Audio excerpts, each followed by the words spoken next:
आज जब हम आजादी का अमृत महोत्सव मना रहे हैं तो पिछले 75 साल में देश के लिए जीने मरने वाले, देश की सुरक्षा करने वाले, देश के संकल्पों को पूरा करने वाले, चाहे सेना के जवान हो, पुलिस के कर्मी हो,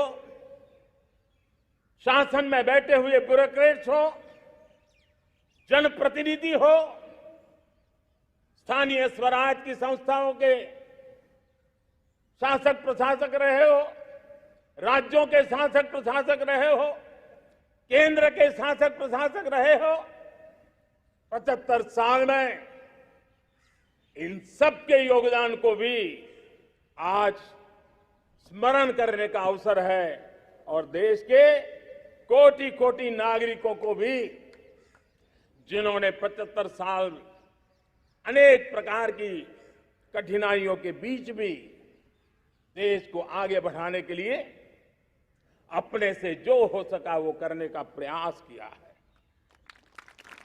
मेरे प्यारे देशवासियों, 75 साल की हमारी ये यात्रा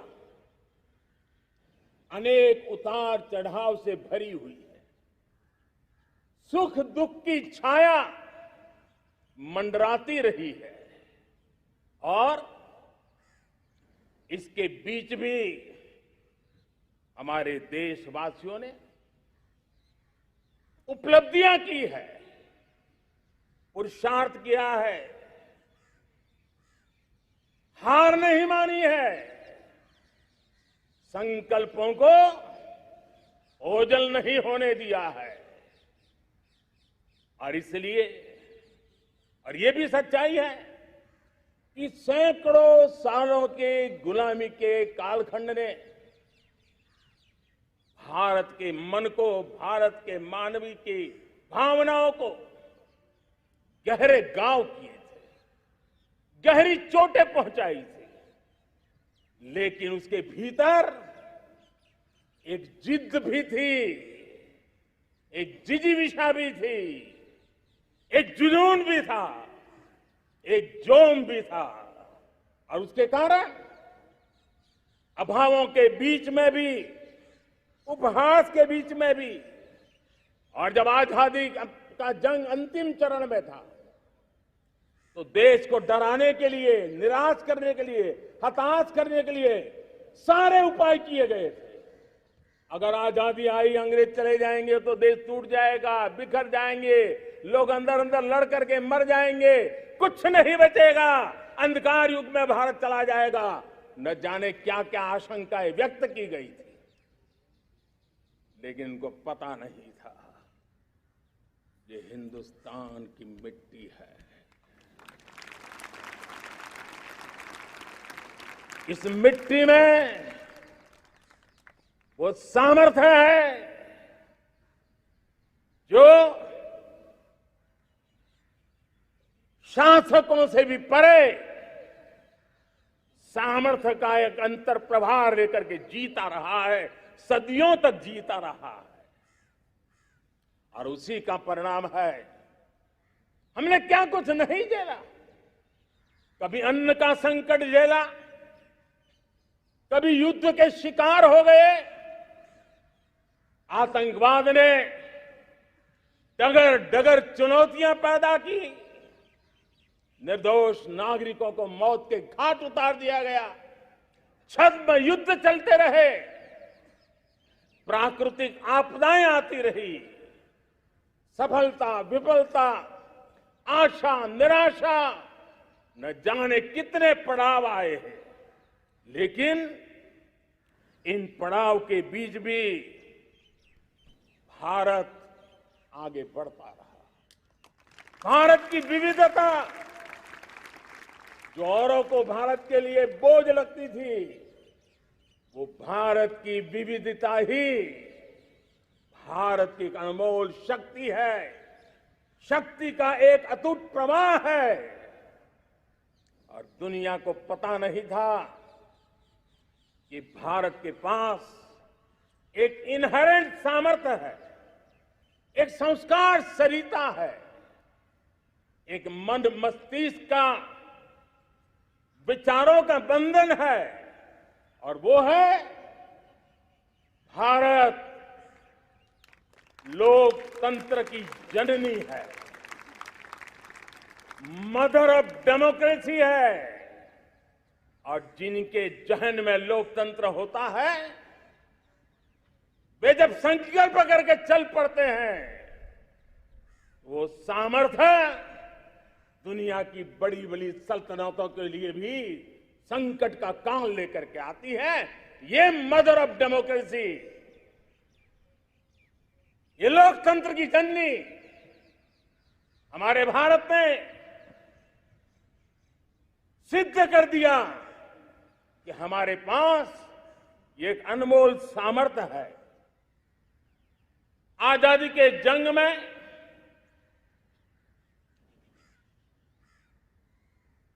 गुलामी का पूरा कालखंड संघर्ष में बीता है।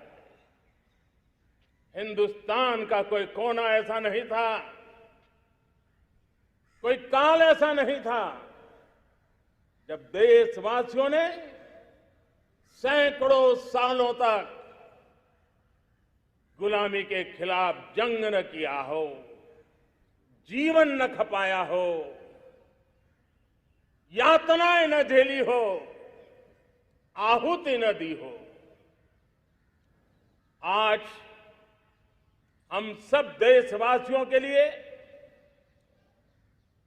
ऐसे हर महापुरुष को, हर त्यागी को, हर बलिदानी को नमन करने का अवसर है, उनका ऋण स्वीकार करने का अवसर है और उनका स्मरण करते हुए उनके सपनों को जल्द से जल्द पूरा करने का संकल्प लेने का भी अवसर है।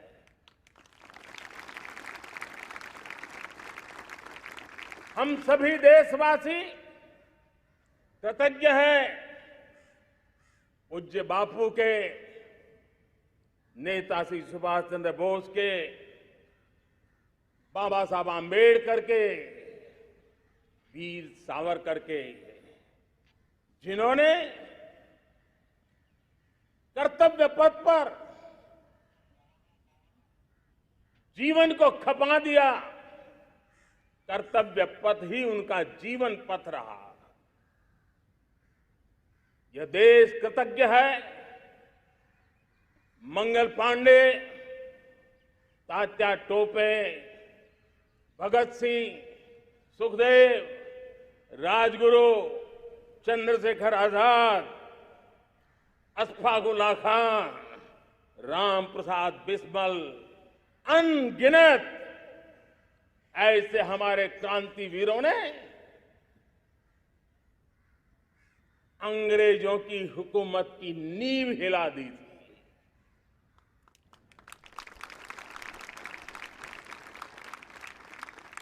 यह राष्ट्र कृतज्ञ है उन वीरांगनाओं के लिए, रानी लक्ष्मीबाई हो, झलकारी बाई, दुर्गा भाभी, रानी गाइदिन्लियो, रानी चेन्नम्मा, बेगम हजरत महल, वेलू निचियार।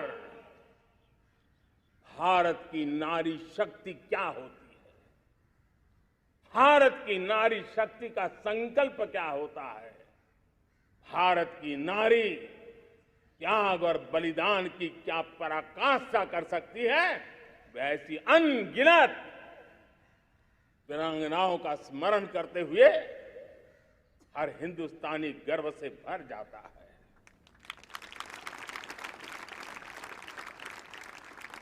आजादी का जंग भी लड़ने वाले और आजादी के बाद देश बनाने वाले भी, डॉक्टर राजेंद्र प्रसाद जी हो, नेहरू जी हो, सरदार वल्लभ भाई पटेल, श्यामा प्रसाद मुखर्जी, लाल बहादुर शास्त्री, दीनदयाल उपाध्याय, जयप्रकाश नारायण, राम मनोहर लोहिया, आचार्य विनोबा भावे, नानाजी देशमुख, सुब्रमण्यम भारती, अनगिनत ऐसे महापुरुषों को आज नमन करने का अवसर है। जब आजादी के जंग की चर्चा करते हैं तो हम उन जंगलों में जीने वाले हमारे आदिवासी समाज का भी गौरव करना हम नहीं भूल सकते हैं। भगवान बिरसा मुंडा, सिद्धो कान्हू, अल्लूरी सीताराम राजू, गोविंद गुरु, अनगिनत नाम है जिन्होंने आजादी के आंदोलन की आवाज बन करके दूर सुदूर जंगलों में भी मेरे आदिवासी भाई बहनों में, माताओं में, युवकों में मातृभूमि के लिए जीने मरने की प्रेरणा जगाई। ये देश का सौभाग्य रहा है कि आजादी के जंग के कई रूप रहे हैं और उसमें एक रूप वो भी था जिसमें नारायण गुरु हो, स्वामी विवेकानंद हो, महर्षि अरविंदो हो, गुरुदेव रविंद्रनाथ टैगोर हो, ऐसे अनेक महापुरुष हिंदुस्तान के हर कोने में, हर कान में भारत की चेतना को जगाते रहे, भारत को चेतनवंत बनाते रहे। मेरे प्यारे देशवासियों, इस 25 वर्ष का अमृतकाल के लिए जब हम चर्चा करते हैं तब मैं जानता हूं चुनौतियां अनेक है, मर्यादाएं अनेक है, मुसीबतें भी है, बहुत कुछ है। हम इसको कम नहीं आंकते हैं, रास्ते खोजते हैं, लगातार कोशिश कर रहे हैं, लेकिन 2 विषयों को तो मैं यहां आज चर्चा करना चाहता हूं। चर्चा अनेक विषयों पर हो सकती है, लेकिन मैं अभी समय की सीमा के कारण 2 विषयों पर चर्चा करता हूं। और मैं मानता हूं हमारे इन सारी चुनौतियों को कारण, विकृतियों के कारण, बीमारियों के कारण इस 25 साल का अमृतकाल, उस पर शायद अगर हमने समय रहते नहीं चेते, समय रहते समाधान नहीं किए, तो वो ये विकराल रूप ले सकते हैं। और इसलिए मैं सबकी चर्चा न करते हुए 2 पर जरूर चर्चा करना चाहता हूं। एक है भ्रष्टाचार, दूसरा है भाई भतीजावाद, परिवारवाद। भारत जैसे लोकतंत्र में जहां लोग गरीबी से जूझ रहे हैं, जब ये तरफ से देखते हैं, एक तरफ वो लोग हैं जिनके पास रहने के लिए जगह नहीं है, दूसरी तरफ वो तरह लोग हैं जिनको अपना चोरी किया हुआ माल रखने के लिए जगह नहीं है। ये स्थिति अच्छी नहीं है। और इसलिए हमें भ्रष्टाचार के खिलाफ पूरी ताकत से लड़ना है। पिछले 8 वर्षों में डायरेक्ट बेनिफिट ट्रांसफर के द्वारा, आधार, मोबाइल, इन सारे आधुनिक व्यवस्थाओं का उपयोग करते हुए 2 लाख करोड़ रुपए जो गलत हाथों में जाते थे, उसको बचा करके देश की भलाई के लिए काम लगाने में हम सफल हुए हैं। जो लोग पिछली सरकारों में बैंकों को लूट लूट करके भाग गए, उनकी संपत्तियां जब्त कर करके वापस लाने की कोशिश कर रहे हैं। कईयों को जेलों में जीने के लिए मजबूर करके रखा हुआ है। हमारी कोशिश है जिन्होंने देश को लूटा है उनको लौटाना पड़े, वो स्थिति हम पैदा करेंगे। भाइयों बहनों, अब भ्रष्टाचार के खिलाफ मैं साफ देख रहा हूं कि हम एक निर्णायक कालखंड में कदम रख रहे हैं। बड़े बड़े चमरबंदी भी बच नहीं पाएंगे। इस मिजाज के साथ भ्रष्टाचार के खिलाफ एक निर्णायक कालखंड में अब हिंदुस्तान कदम रख रहा है। और मैं लाल किले की प्राचीर से बड़ी जिम्मेवारी के साथ कह रहा हूं। और इसलिए भाइयों बहनों, भ्रष्टाचार दीमक की तरह देश को खोखला कर रहा है। मुझे इसके खिलाफ लड़ाई लड़नी है, लड़ाई को तेज करना है, निर्णायक मोड़ पे लेकर के ही जाना है। तब मेरे 130 करोड़ देशवासी, आप मुझे आशीर्वाद दीजिए, आप मेरा साथ दीजिए।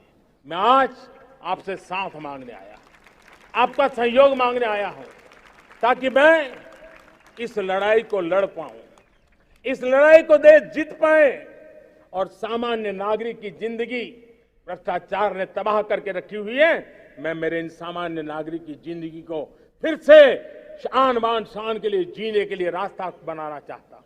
और इसलिए मेरे प्यारे देशवासियों, ये चिंता का विषय है कि आज देश में भ्रष्टाचार के प्रति नफरत तो दिखती है, व्यक्त भी होती है, लेकिन कभी कभी भ्रष्टाचारियों के प्रति उदारता बरती जाती है। किसी भी देश में ये शोभा नहीं देगा। और कई लोग तो इतनी बेशर्मी तक चले जाते हैं कि कोर्ट में सजा हो चुकी हो, भ्रष्टाचारी सिद्ध हो चुका हो, जेल जाना तय हो चुका हो, जेल गुजार रहे हो, उसके बावजूद भी उनका महिमा मंडन करने में लगे रहते हैं, उनकी शान शौकत में लगे रहते हैं, उनकी प्रतिष्ठा बनाने में लगे रहते हैं। अगर जब तक समाज में गंदगी के प्रति नफरत नहीं होती है, स्वच्छता की चेतना जगती नहीं है। जब तक भ्रष्टाचार और भ्रष्टाचारी के प्रति नफरत का भाव पैदा नहीं होता है, सामाजिक रूप से उसको नीचा देखने के लिए मजबूर नहीं करते, तब तक एक मानसिकता खत्म होने वाली नहीं है। और इसलिए भ्रष्टाचार के प्रति भी और भ्रष्टाचारियों के प्रति भी हमें बहुत जागरूक होने की जरूरत है। दूसरी एक चर्चा मैं करना चाहता हूं, भाई भतीजावाद। और जब मैं भाई भतीजावाद, परिवारवाद की बात करता हूं तो लोगों को लगता है मैं सिर्फ राजनीतिक क्षेत्र की बात करता हूं। जी नहीं, दुर्भाग्य से राजनीतिक क्षेत्र की उस बुराई ने हिंदुस्तान की हर संस्थाओं में परिवारवाद को पोषित कर दिया है। परिवारवाद हमारी अनेक संस्थाओं को अपने में लपेटे हुए है और उसके कारण मेरे देश की टैलेंट को नुकसान होता है, मेरे देश के सामर्थ्य को नुकसान होता है। जिनके पास अवसर की संभावनाएं हैं, वो परिवारवाद, भाई भतीजे के बाद बाहर रह जाता है। भ्रष्टाचार का भी कारण ये भी एक बन जाता है, ताकि उसका कोई भाई भतीजे के कार्य आसरा नहीं है तो लगता है चलो भाई कहीं से खरीद करके जगह बना लूं। इस परिवारवाद से, भाई भतीजावाद से हमें हर संस्थाओं में एक नफरत पैदा करनी पड़ी होगी, जागरूकता पैदा करनी होगी, तब हम हमारी संस्थाओं को बचा पाएंगे। संस्थाओं के उज्जवल भविष्य के लिए बहुत आवश्यक है। उसी प्रकार से राजनीति में भी परिवारवाद ने देश के सामर्थ्य को सबसे सारा अन्याय किया है। परिवारवादी राजनीति परिवार की भलाई के लिए होती है, उसको देश की भलाई से कोई लेना देना नहीं होता है। और इसलिए लाल किले की प्राचीर से तिरंगे झंडे के आन बान शान के नीचे भारत के संविधान का स्मरण करते हुए मैं देशवासियों को खुले मन से कहना चाहता हूं, आइए हिंदुस्तान के राजनीति के शुद्धिकरण के लिए भी, हिंदुस्तान की सभी संस्थाओं के शुद्धिकरण के लिए भी हमें देश को इस परिवारवादी मानसिकता से मुक्ति दिला करके योग्यता के आधार पर देश को आगे ले जाने की ओर बढ़ना होगा। यह अनिवार्यता है। वरना हर किसी का मन कुंठित रहता है कि मैं उसके लिए योग्य था, मुझे नहीं मिला क्योंकि मेरा कोई चाचा, मामा, पिता, दादा, दादी, नाना, नानी कोई वहां थे नहीं। ये मनस्थिति किसी भी देश के लिए अच्छी नहीं। मेरे देश के नौजवानों, मैं आपके उज्जवल भविष्य के लिए, आपके सपनों के लिए, मैं भाई भतीजावाद के खिलाफ लड़ाई में आपका साथ चाहता हूं। परिवारवादी राजनीति के खिलाफ लड़ाई में मैं आपका साथ चाहता हूं। ये संवैधानिक जिम्मेवारी मानता हूं मैं, ये लोकतंत्र की जिम्मेवारी मानता हूं मैं, ये लाल किले के प्राचीर से कही गई बात की ताकत में मानता हूं और इसलिए मैं आज आपका अवसर चाहता हूं।